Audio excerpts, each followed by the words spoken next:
Hello, you guys. I'm in my car, as I am most times when I get a really good idea that I want to share with you. So I'm going to give you this little insight that might help you when it comes to intuitive eating.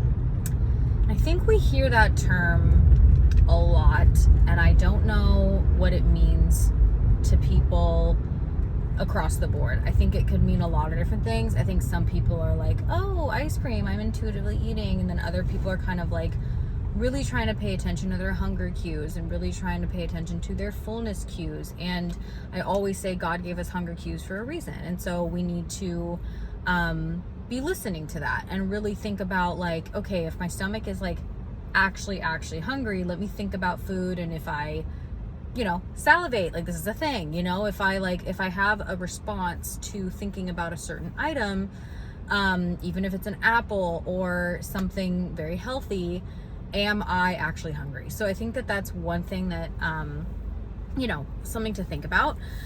But another thing that might help you, which has helped me over the years, kind of get to this like portion control, intuitive side of eating, is I forgot the exact science behind this, so I don't want to like mess this up, but our brain and our stomach, everything's connected, right? But our brain and our stomach kind of have this like 20-minute rule or timeline, if you will, where the brain tells the stomach and the stomach tells the brain like, okay, I'm good, I'm satiated, I don't need any more food. And so you always hear people talking about how you should be eating slower, and it's not necessarily for like bloating purposes, even though that's definitely a thing. When you eat really fast, you usually inhale more air, and you're actually not supposed to sip water during meals either, because you can get more puffy and like you're eating really fast, and if you're eating standing up, it's like all these things, right?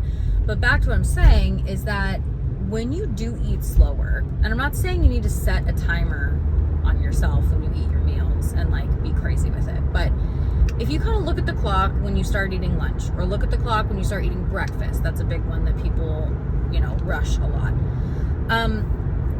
If you do eat slower, my phone's like shaking. If you do eat slower and take your time over like a 15 to 20 minute period, usually by the end of that time period, depending obviously, of course, on like what you're eating, that's when that signal kind of goes off. And so what people end up doing, and this is why portion control and seconds and all these things is like such a thing, is like, I don't know if this ever happens to you, this used to happen to me all the time, but I would have dinner, I would be really hungry before dinner. That's when like I get a little bit, snacky.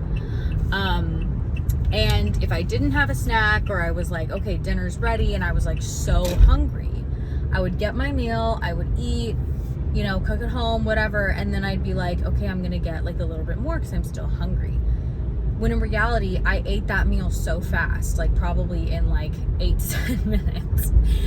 And so then what happens is after that second serving, I am now then stuffed, bloated, unhappy, okay?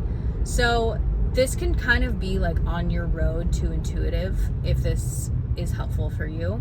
I'm going to post obviously more videos on this, of course, just like, over time.